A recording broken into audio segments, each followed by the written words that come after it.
At my son's law school graduation from Wake Forest University, after I drove 11 hours from Harlan County, Kentucky, he stood behind that podium in his cap and gown, looked straight past me into the VIP section, and told 800 people that his stepfather, Victor Ashford, was the reason he'd made it. He called Victor the man who believed in him when nobody else would. His mother was crying in the front row. His professors were nodding. And me, the man who'd raised him alone since he was 7 years old, who'd spent 19 years putting $500 a month into a savings account so he'd never have to beg anyone for anything, I wasn't even a footnote. So I picked up my jacket, walked down the aisle while the applause was still echoing, and drove home. But 3 weeks later, when Victor's real estate empire imploded, and my son came looking for that $165,000, I'd been building his whole life. He found out it was already gone. Every last penny. Before we continue, please subscribe to Stormborn Vengeance and tell me in the comments what time it is where you are right now. My name is Harold Mercer. People in Harlan call me Hal. I'm 63 years old, and I've spent the last 37 of those years teaching woodworking and shop class at Harlan County High School in southeastern Kentucky, right where the Appalachian Mountains crumble into coal country. If you've never been to Harlan, picture this. A town of about 1,600 people squeezed into a valley between mountains that used to be full of coal. Half the storefronts on Main Street are boarded up. The median household income is somewhere around $22,000 a year. There's one traffic light, one Walmart 20 minutes away in Middlesboro, and exactly 0 reasons for a young person to stay unless they've got deep roots or no options. I've got both. My first wife, Margaret, Maggie. Everyone called her. She grew up 2 hollers over from where I did. We met at a church picnic when I was 19 and she was 17. And I knew right then that was the woman I'd spend my life with. We got married at 21, moved into a tiny house on Louver Fork Road that her daddy helped us put a down payment on, and started building a life. I took the teaching job because it was steady work with benefits, and in Harlan County, that's about as good as it gets. Maggie worked as a receptionist at the health clinic in town, organizing patient files and answering phones with a smile that could melt permafrost. When Ethan was born, I was 37, late to fatherhood by Harlan standards, where most guys had kids by 25. But Maggie and I had struggled for years trying, and when that boy finally arrived, 7 pounds 2 ounces at the Harlan ARH hospital, screaming loud enough to wake the whole ward, I held him and made Maggie a promise. Our son would have choices. He wouldn't have to go into the mines. He wouldn't have to pick between bad and worse. He'd have the education and the resources to build whatever life he wanted. Maggie smiled at me from that hospital bed, exhausted and glowing, and said, "Then we better start saving now." So we did. $500 a month. It doesn't sound like much to some people, but on a teacher's salary in Harlan County, it was enormous. It meant I drove a 1,998 Ford Ranger until the odometer broke at 287,000 miles, and I just kept driving. It meant Maggie cut coupons like it was her second job. It meant we never took a vacation that involved an airplane. Our big annual trip was driving to Myrtle Beach in August, staying at the cheapest motel we could find, and letting Ethan play in the waves for a week. But every month, $500 went into that account. Rain or shine, coal bust or not, that money moved. Ethan was 5 when Maggie got diagnosed.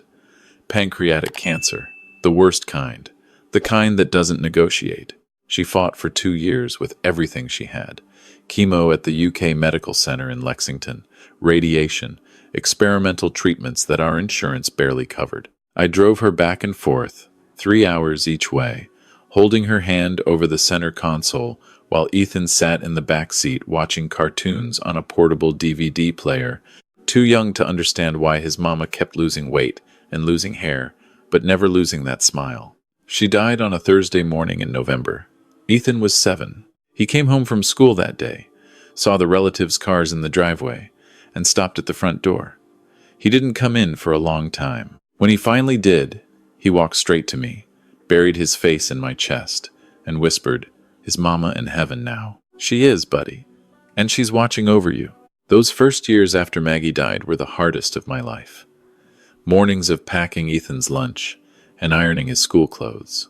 Evenings of homework help and bedtime stories, trying to do the voices the way Maggie used to.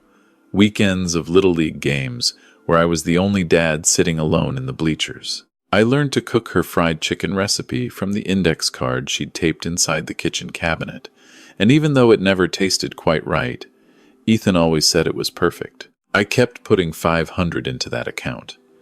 Maggie would have wanted me to. When Ethan was 9, I met Diane at a teachers' conference in Lexington. She was a third-grade teacher from Pikeville, pretty and put together in a way that Harlan women weren't, with salon highlights and clothes from stores I'd never heard of. She laughed at my jokes. She said she admired what I was doing, raising a boy alone. She said I was brave. Nobody had called me brave in a long time. We got married 8 months later. Diane moved to Harlan, and for a while, things were good. She helped Ethan with his reading. She redecorated the house. She brought a kind of energy into our lives that I didn't realize we'd been missing. But Harlan wore on her.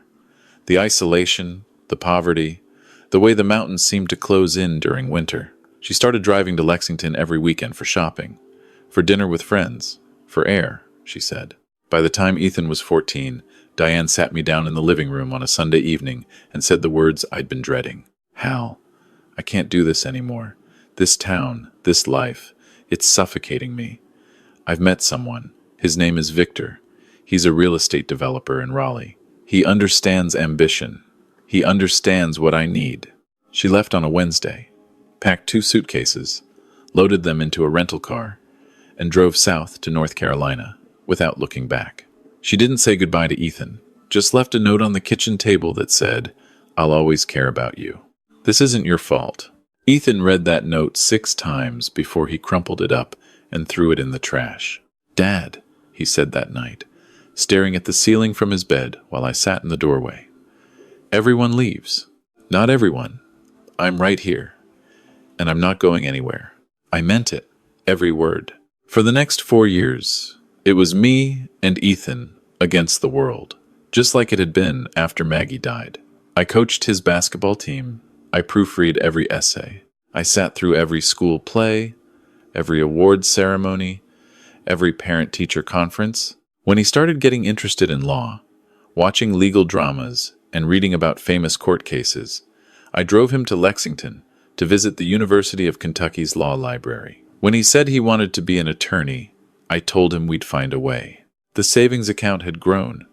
With interest and consistent deposits, it was sitting at about $140,000 by then. Not a fortune by coastal standards, but in Harlan County, it was generational wealth. Combined with scholarships, we could get Ethan through undergrad and maybe law school without crushing debt. That was the plan. Then Victor Ashford entered my son's life. It started when Ethan was 16. Diane had been gone for 2 years, and suddenly she was reaching out. Phone calls to Ethan, Christmas packages delivered by FedEx. Not the homemade gifts Maggie used to make, but expensive things. A MacBook Pro, a tailored suit for prom, legal textbooks with handwritten notes from Victor, who, it turned out, had a law degree himself before pivoting to real estate development. Victor's firm, Ashford and Keene Properties, was one of the biggest in the Triangle area of North Carolina. They developed luxury condominiums, mixed-use commercial spaces, golf course communities. Victor drove a Mercedes S-Class, lived in a 6,000-square-foot house in a gated community outside Raleigh, and had the kind of easy confidence that comes from never having to check your bank balance before ordering dinner. "Dad," Ethan said one evening, looking up from an email on his new laptop, "Victor thinks I should apply to Wake Forest for undergrad. He says the pre-law program there is one of the best in the South. He has connections with the admissions office." Wake Forest, private university. Tuition alone was over $60,000 a year. I'd been thinking Eastern Kentucky University, maybe UK and Lexington, schools where my savings and his grades could cover everything comfortably. "That's an expensive school, Ethan." Victor said he'd help with costs if I get in. I felt something tighten in my chest. "We don't need Victor's money. I've been saving for your education since the day you were born. I know, Dad, and I appreciate it, really. But Victor says it's not just about money. It's about networks. Wake Forest has connections to law firms across the Southeast. The alumni network alone is worth the tuition. Victor says, those two words started appearing in every conversation like a virus I couldn't quarantine. Victor says I should do mock trial. Victor says my LSAT potential is exceptional. Victor says real success is about who you know, not just what you know. What could I do? I wanted my son to have the best. If Wake Forest was the best, I'd make it work. The savings would stretch. I'd teach summer school every year, pick up extra shifts, building furniture on weekends, sell some of the woodworking pieces I'd been making in my shop. We'd manage. Ethan got into Wake Forest with a partial scholarship. Victor covered the gap. Not all of it, just enough to make himself essential. The rest came from my savings and federal loans.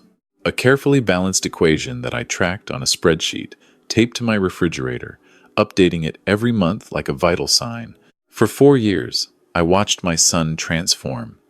The boy who'd grown up eating my imperfect fried chicken and shooting hoops on a crooked backyard rim started posting photos on Instagram from country clubs, golf outings with Victor's business associates, dinners at restaurants where a single appetizer cost more than my weekly grocery budget, weekend trips to Victor's beach house on the Outer Banks. His phone calls to me got shorter. His visits to Harlan got rarer. When he did come home for Christmas or Thanksgiving, he'd look around our little house on Clover Fork Road, at the wood-paneled walls and the linoleum kitchen floor, and my workshop out back with sawdust on every surface, and I could see something in his eyes that I'd never seen before. Not contempt exactly. More like distance. Like he was visiting a museum of his former life. Everything okay, son? Yeah, Dad. Just, it's different here. Different from what? From everything else? He didn't say worse. He didn't have to. When Ethan got accepted to Wake Forest Law School, one of the top programs in the country, I was bursting with pride. 3 more years, and my son would be an attorney. Maggie's dream, my dream, his dream, all converging. I called him to discuss finances. With your son, the account's at $158,000 now. Between that and scholarships, we can cover most of law school. You'll graduate with manageable debt. We've got a solid plan. Silence on the line. Then, Dad, I need to tell you something. Victor's offered to cover law school. All of it. Tuition, housing, books, bar exam prep. He says it's an investment in the family's future. The family's future. Victor and Diane had gotten married 2 years earlier. I found out from a photo Ethan posted on social media. Victor in a cream-colored linen suit. Diane in a designer dress that probably cost more than my truck. Ethan standing between them, grinning, looking like he belonged. You don't need his money, Ethan. That's what my savings are for. Your mother, Maggie, she and I started putting that money away before you could walk. I know, Dad, and I'm grateful. But Victor's offering more than money. He's introducing me to managing partners at major firms. He's got connections at every courthouse in North Carolina. This isn't charity. It's mentorship. What could I say? That every dollar in that account represented a meal I'd skipped? That watching my son accept Victor's generosity felt like watching him choose the man who'd taken Diane over the man who'd never left? That Maggie would have hated every second of this? Whatever you think is best, son. Law school changed him. Or maybe it just finished what Wake Forest had started. His Instagram became a carefully curated portfolio of success.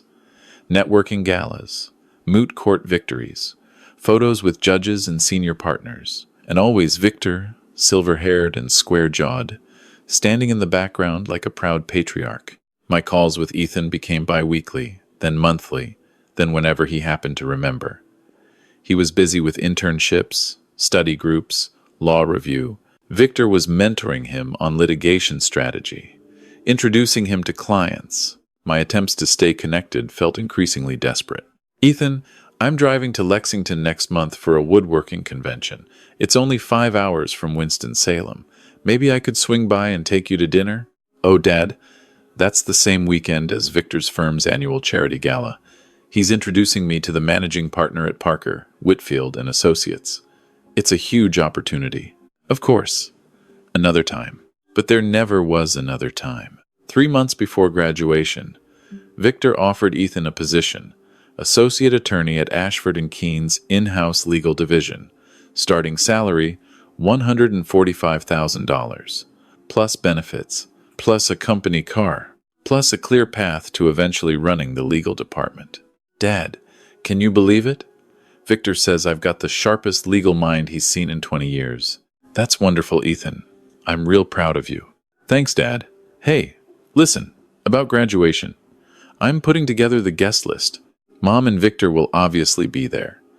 Victor's reserved a private suite at the arena, and he's hosting a dinner afterward at this incredible steakhouse downtown.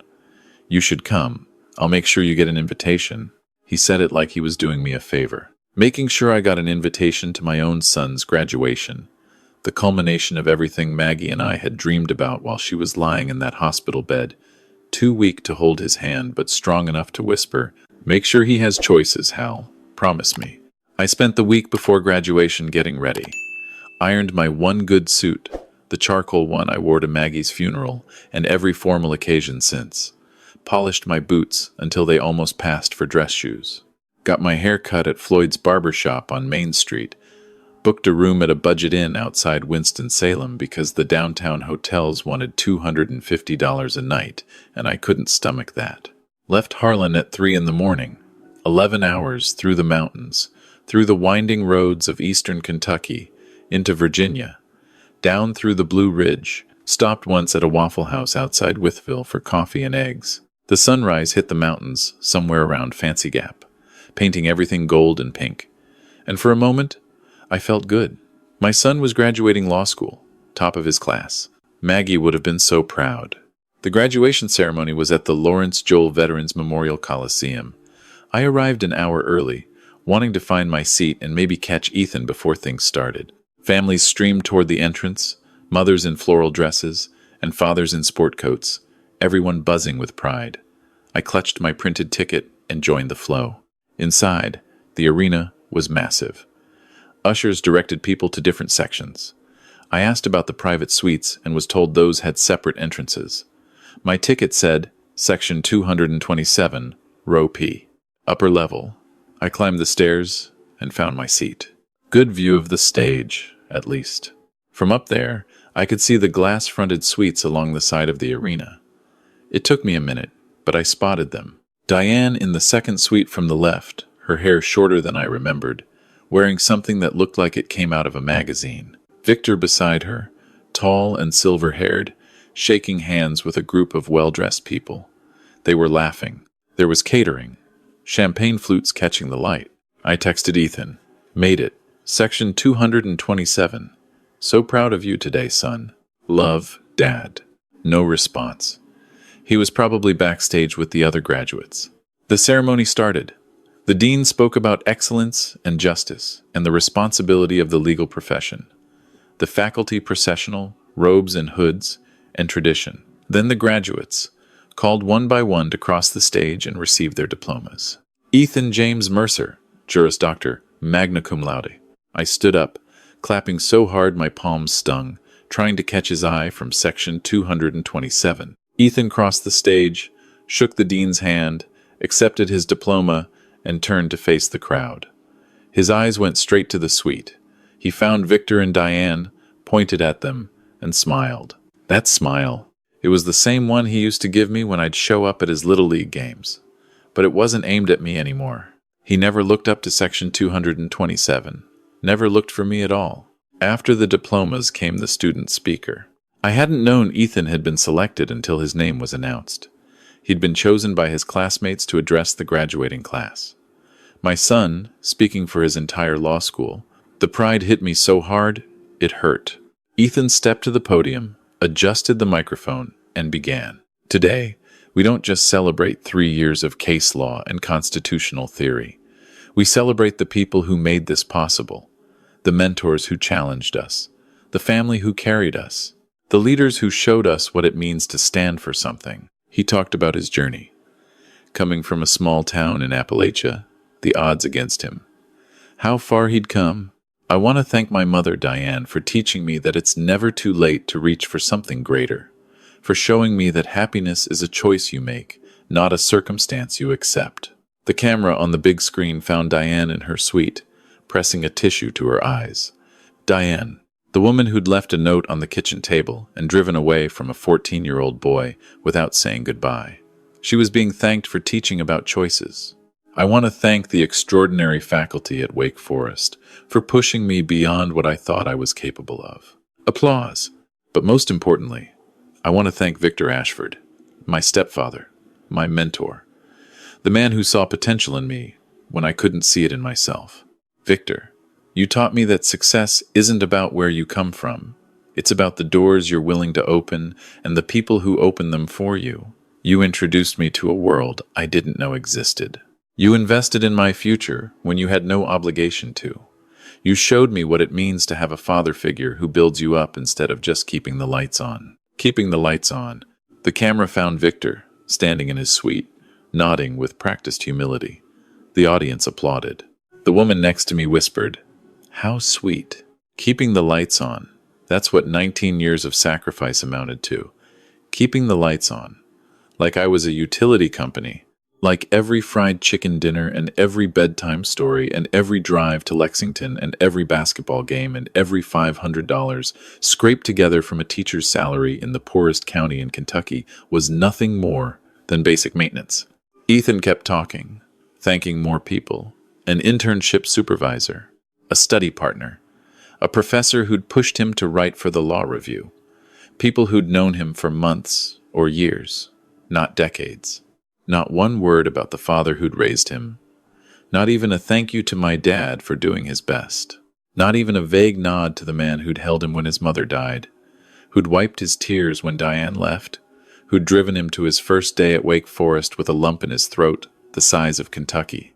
I picked up my jacket, folded it over my arm, stood up slowly, and made my way down the aisle. A few people glanced at me. I kept my eyes straight ahead, pushed through the doors, and walked through the concourse. Behind me, I could hear Ethan's amplified voice continuing his speech, thanking the world minus one person. The May air outside was warm and thick. North Carolina humidity. I stood on the sidewalk and breathed. My phone buzzed. Text from Ethan. "Dad, where'd you go?" "Dinner's at Capitol Grill at 7. Victor's reserved a private room. Some senior partners from Parker Whitfield will be there. Great networking for you." Networking. For me, a 63-year-old shop teacher from Harlan County, Kentucky, networking with corporate attorneys over $80 stakes. Like I was a charity case they could trot out for local color. "Look, this is Ethan's father. He's a woodworking teacher from Appalachia. Isn't that quaint?" I typed back. "Had to leave. Not feeling well. Long drive ahead. Congratulations on everything. Proud of you." 3 dots appeared. Then, "Seriously? You're leaving? Victor went out of his way to include you tonight. Do you know how embarrassing this is?" I put the phone in my pocket and walked to the parking garage. I didn't drive home right away. Drove around Winston-Salem instead. Past the beautiful brick buildings of Wake Forest campus. Past the neighborhoods where Diane and Victor had taken Ethan to dinner parties and charity events. Past the kind of houses that people in Harlan County couldn't imagine living in. Eventually, I ended up at a park somewhere off University Parkway, sat on a bench near a small pond and pulled out my phone, opened my banking app. The savings account stared back at me. 19 years of $500 a month, plus interest, plus the small life insurance payout from Maggie's policy that I'd folded in years ago. 19 years of eating beans and cornbread so my son could eat at Capitol Grill. 19 years of fixing my own truck so my son could ride in a company car. 19 years of Maggie's promise, kept month after month after month. My phone rang. Diane's name on the screen. "Harold, what is wrong with you? You just walked out of your son's graduation speech. Victor is mortified. Ethan is embarrassed. Do you have any idea how petty this looks?" "Petty. You're upset because Ethan thanked Victor. That's it, isn't it? You're jealous." "Diane, I drove 11 hours to watch my son graduate. I sat in the upper deck while you sat in a luxury suite. And my son told 800 people that his stepfather built him up while his father just kept the lights on. Oh, please. You're twisting his words. He was nervous. He didn't mean it like that. How did he mean it, Diane? He meant that Victor provided opportunities you couldn't. That's not an insult, Harold. That's just reality. You did the basics. You fed him, clothed him, put a roof over his head. That's what parents are supposed to do. It's not special. Victor went above and beyond. Victor opened doors. Victor invested in Ethan's future. You kept the lights on. That's your ceiling. I hung up, sat there, staring at the pond. My phone buzzed with texts. Ethan, Dad, Mom told me you're upset about the speech. Come on, don't make this about you. This is my day. Another text, 20 minutes later. Victor says you can still come to dinner if you want. He's not offended. He understands this must be hard for you. He understands this must be hard for me. Like I was a terminally ill patient being offered compassion by my replacement. I turned off the phone. That evening, I sat in my budget inn room, eating a gas station sandwich, watching the local news without really seeing it. I thought about Diane's words. You did the basics, keeping the lights on, your ceiling. Maybe she was right. Maybe in a world where success was measured in starting salaries and luxury suites and connections to managing partners, being present every day for 19 years was just the bare minimum. Maybe I was foolish to think it meant something more. I opened my laptop and stared at the savings account. $165,247.38. All of it designated for Ethan's future, for a down payment on his first house, for his bar exam expenses, for whatever he needed as he started his life. But he didn't need it anymore, did he? He had a $145,000 job waiting, a company car, a stepfather who opened doors. My money was pocket change in his new world. He'd told me as much the last time we'd discussed it. Dad, honestly, Victor's handled most of the expenses already. Keep the money. Put it toward retirement or something. You could probably use it more than I can. I thought about Maggie, about the morning before she died, when she'd squeezed my hand with what little strength she had left and whispered, "Don't let him forget where he comes from, Hal. Don't let him forget what matters." I thought about a kid named Jesse Combs. He was in my shop class 8 years ago, brilliant with his hands, could look at a piece of walnut and see the table hiding inside it. His daddy was on disability from a mining accident. His mama cleaned rooms at the one motel in Harlan. Jesse wanted to go to trade school, learn proper cabinet making, maybe start a furniture business someday. But there was no money, none. He ended up working at the Dollar General instead. Last I heard, he was still there, 8 years later, stocking shelves, when he should have been building things that mattered. I pulled up the website for the Appalachian Artisan Fund, a nonprofit that helped young people from coal country get vocational training and small business grants. They had a scholarship program for students pursuing trades in woodworking, welding, electrical work, and other skilled crafts. I clicked through to the donation page. My cursor sat in the amount field for a long time. Then I typed $165,247.38. I designated it as an endowment for a permanent scholarship fund. For students from Eastern Kentucky, West Virginia, and Southwest Virginia, young people from communities where the mines had closed and the factories had shut down, kids who were brilliant with their hands but had no one to open doors for them. I named it the Margaret Mercer Memorial Trades Scholarship, in honor of my first wife, Ethan's real mother, who believed that working with your hands was just as noble as working in a courtroom. Who'd told me once, while she was building a birdhouse with 5-year-old Ethan in our backyard, "You know what I love about making things, Hal? When you build something with your own hands, nobody can take credit for it but you." The transaction processed. The savings account showed 0. I closed my laptop and slept better than I had in months. The next morning, I drove home. 11 hours back through the mountains, back through Virginia, back into Kentucky. The same winding roads, the same coal towns, the same beauty that most people never see because they're too busy driving to somewhere else. I stopped at the same Waffle House in Wytheville, The waitress remembered me from the day before. Going or coming, honey? Coming home. I turned my phone back on when I pulled into my driveway in Harlan. 41 missed calls, 28 text messages. Most from Ethan. The first few were irritated. Dad, you seriously just disappeared? Call me back. Then the tone shifted. Dad, I need to talk to you about the savings account. Dad, seriously, call me. This is urgent. Dad, I talked to the bank. They said you withdrew everything, all of it. What did you do? I texted back. Donated it. Set up a scholarship fund for trade school students from Appalachia. Kids who'd consider $165,000 life-changing, not pocket change. Named it after your mother, your real one. My phone rang instantly. I answered, Dad, you can't be serious. That money was supposed to be for my future. Your future?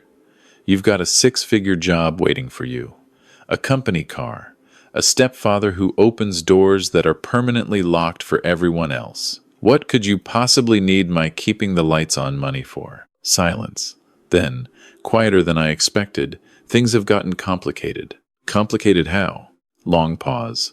Victor's firm is being investigated. The state attorney general opened a case last week. Something about fraudulent property appraisals and investor misrepresentation. The FBI might be getting involved. I sat down at my kitchen table, looked at Maggie's photo on the wall, the one from our wedding day, both of us so young, standing outside the church with the mountains behind us. I'm sorry to hear that, Ethan. The job offer is on hold, indefinitely. Victor's lawyers told him to pause all hiring until the investigation is resolved. And it gets worse. Any attorney who's been associated with Ashford and Keene is being scrutinized. Parker Whitfield already rescinded an interview I had scheduled. 2 other firms in the Triangle pulled their offers to classmates who'd interned with Victor. Nobody wants to touch anyone connected to him right now. So you can't practice law because of the man who opened all those doors. Dad, please. I've got $94,000 in student loans. I was counting on that job to start paying them down. The apartment Victor helped me get. The lease is in his name and they're not renewing it. Mom and Victor are. Things are bad between them. She's talking about leaving again. Of course she is. That's what Diane does when things get hard. I need help, Dad. I need that money. Can you get it back? Can you undo the donation? No. What do you mean, no? I mean the money is gone, son. It's funding scholarships for kids from hollows and coal towns who want to learn a trade.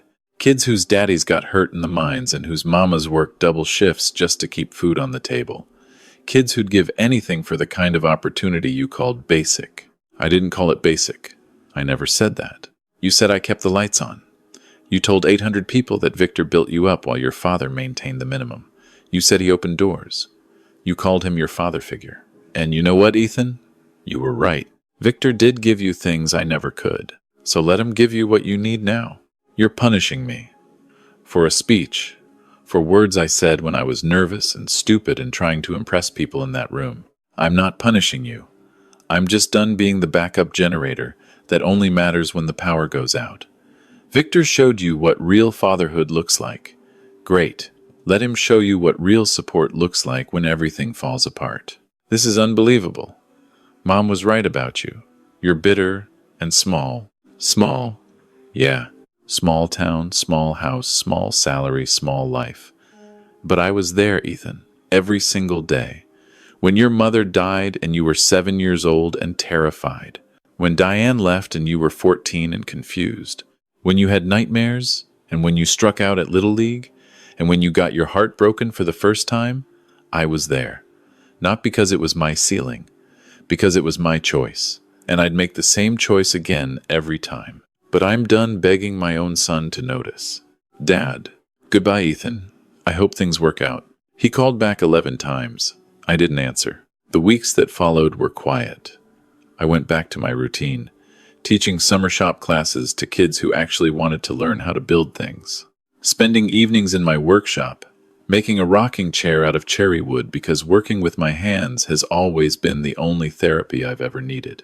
Walking the trails near Cranks Creek on weekends, letting the mountains do what they've always done, put things in perspective. The news about Victor's firm got worse. It turned out Ashford and Keene had been systematically inflating property values to secure larger loans from banks, then using the excess capital to fund new developments that existed mostly on paper. Investors had lost millions. Victor was indicted on 12 counts of wire fraud and securities violations. The beach house on the Outer Banks was seized. The house in the gated community was put up for sale by the bank. Diane posted on social media that she was moving into a studio apartment in Durham. The caption was a single word: forward. No mention of Victor, who'd apparently cut ties with everyone connected to the case, including her. Ethan's social media went dark. No more networking events. No more photos with important people. No more carefully curated portfolio of success. His last post was a link to a legal aid clinic's volunteer sign-up page, shared without comment. My phone rang on a Tuesday evening in late July. I was in my workshop, sanding the runners of the rocking chair. I almost didn't hear it over the noise. When I saw Ethan's name, I nearly let it go to voicemail.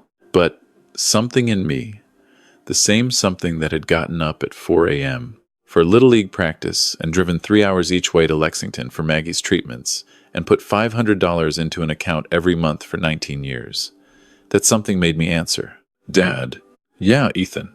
I got a job. Legal aid clinic in Durham. It's not a firm. It's non-profit, $38,000 a year, helping people who can't afford attorneys. Mostly eviction cases, tenant rights, small claims. That's honest work. It is. Long pause. I'm living in a one-bedroom apartment near the bus line. No car. I sold everything I could to make my first loan payment. I eat a lot of rice and beans. I know something about rice and beans. He almost laughed. Almost, yeah. I guess you do. Silence stretched between us. The kind that's full of things waiting to be said. Dad, I'm not calling to ask for money. I know that's done. I'm calling because I've had a lot of time to think. Standing in front of a judge, advocating for a single mother who's about to lose her apartment, going home to my own tiny place, counting quarters for laundry. I've had time. Time is good for thinking. I looked up the scholarship you created. The Appalachian Artisan Fund put out an announcement. The Margaret Mercer Memorial Trades Scholarship. They're calling it the largest single donation in the fund's history. I didn't know that. The first recipient was announced last week. A girl named Ava Halcombe from Letcher County. She wants to study furniture making and woodworking at the Appalachian Center for Craft in Tennessee. First person in her family to pursue any kind of post-secondary education. Her father was a coal miner who got laid off when the last mine in her county closed. His voice cracked. She wrote a thank you letter. The fund posted it on their website. She said, "Nobody in my family ever had someone believe in them enough to invest in their future. This scholarship tells me that someone out there thinks my hands are worth something." I had to set down the sandpaper. Couldn't see through the blur in my eyes. Mom would have loved that, Ethan said quietly. And I don't mean Diane. I mean Mom, Maggie. I remember building that birdhouse with her in the backyard. I remember she said something about making things with your hands. You remember that? I remember more than I thought I did. I remember her laugh. I remember she smelled like vanilla. I remember she used to sing me to sleep and she couldn't carry a tune to save her life, but I loved it anyway. She couldn't carry a tune at all. Worst singer I ever heard. Most beautiful sound in the world. Another long pause. I could hear him breathing, hear the emotion cracking through. Dad. I stood at that podium and thanked everyone in my life except the only person who never left. The only person who showed up every single time. Not because he had connections or money or anything to gain, but because he loved me. And I'm so ashamed of that. I can't sleep most nights thinking about it. You drove 11 hours. You sat in the upper deck. And I couldn't even say your name. I leaned against my workbench. The cherry wood rocking chair sat half-finished beside me, smooth and warm under the shop lights. Victor told me things, Dad. For years, subtle things, about how you were holding me back. How staying connected to Harlan would limit my potential. How a real father pushes his son toward greatness, instead of, his words, settling for adequate. And I believed him because he had the money and the house and the car and the life that made it look like he was right. I thought success looked like him. I thought fatherhood looked like him. And now? Now I live in a one-bedroom apartment, and I help people who are about to lose theirs. And every morning I wake up and I think about you putting $500 into an account every month for 19 years. And I think about you driving a truck with 287,000 miles on it so I could have choices. And I think about Mom dying, and you holding everything together when your world was falling apart. And I realize I already knew what a real father looked like. I was just too stupid and too dazzled to see it. We talked for 3 hours that night. Really talked. He told me about the pressure, the subtle and constant campaign by Victor to position himself as the superior father, the way wealth becomes its own argument, the way a 22-year-old with no perspective can mistake generosity for love and sacrifice for weakness. I told him about the years after Maggie died, the nights I'd sit in the dark after he went to sleep, overwhelmed by the weight of doing everything alone. The mornings I'd look in the mirror and wonder if I was enough. The way I'd talk to Maggie sometimes, standing at the kitchen sink, telling her about Ethan's day, asking her if I was getting it right. "I'm coming home," Ethan said finally. "Not to Harlan, necessarily, but closer. There's a legal aid office in Lexington that's hiring. I applied last week. If I get it, I'll only be 3 hours away." He got it. Started in September. Salary was $41,000, which in Lexington was just enough to cover a modest apartment and his loan payments, if he was careful. He drove a used Civic he'd found for $4,000. He ate a lot of the fried chicken recipe I'd taught him, Maggie's recipe, though he said his version still wasn't as good as mine. We had dinner every other Sunday. I'd drive to Lexington, or he'd come to Harlan. Nothing fancy. Meatloaf, cornbread, the pot roast Maggie used to make on cold evenings. We sat at my kitchen table and talked about his cases, his clients, the people he was helping. A veteran about to lose his house. A grandmother fighting an unlawful eviction. A young couple being taken advantage of by a predatory lender. "You know, Dad," he said one evening, pushing back from the table, "I make less in a year than Victor spent on wine. That a problem?" "No." He smiled, and it was the old smile, the real one. "It's just funny. I spent years chasing his version of success, and now I'm doing work that actually means something. Work that changes people's lives. That's what Maggie would have wanted for you.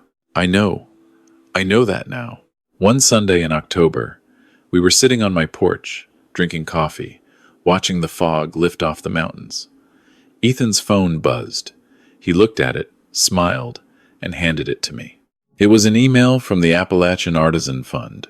Ava Halcombe, the first Margaret Mercer Scholar, had completed her first semester at the Craft Center with straight A's. She'd already sold 3 custom pieces at a local artisan market. Her letter was attached. I read it on Ethan's phone, sitting on my porch in Harlan County. "Dear Mr. Mercer," she wrote, "I don't know who you are, but I know what you did.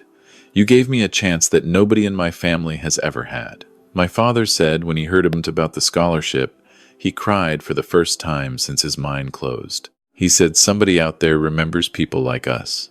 I'm going to make furniture that lasts. I'm going to build things that matter. And when I can, I'm going to give back to the next kid who needs someone to believe in them. Thank you for believing in me. Sincerely, Ava." I handed the phone back to Ethan. He read it again, then set the phone down on the porch railing. "That's a better return on investment than anything Victor ever promised me," he said quietly. "Yes, it is." "Dad." "Yeah? I'm never going to be able to make up for what I did, for what I said, for all those years I treated you like you weren't enough." I looked at my son, 26 years old, making $41,000 a year in legal aid, driving a used Civic, living in a small apartment, and finally understanding something that all of Victor's money and connections and open doors could never teach him. You don't have to make up for anything, Ethan. You just have to remember. Remember what? That keeping the lights on isn't the ceiling. It's the foundation. Everything else gets built on top of it. He nodded, sipped his coffee. We sat there as the fog burned away and the mountains turned from gray to green, the way they do on October mornings in Kentucky when the world is quiet enough to hear what matters. My phone buzzed once. A voicemail from Diane, probably calling to blame me for something else that had gone wrong in her life. I deleted it without listening. Through the kitchen window, I could see the framed photo on the wall. Maggie holding baby Ethan in the hospital. 19 years ago, a different lifetime. I'd made her a promise that day, holding our son for the first time, breathing in that new baby smell. I told her I'd raise him right, teach him values, help him become a good man. It took longer than I expected, cost more than I'd planned, and required harder lessons than either of us could have imagined. But sitting on that porch with my son, watching the Appalachian morning unfold, I realized I'd kept that promise. Some gifts take 19 years to understand. Some lessons cost everything you've got. Some people have to lose what glitters before they can see what's gold.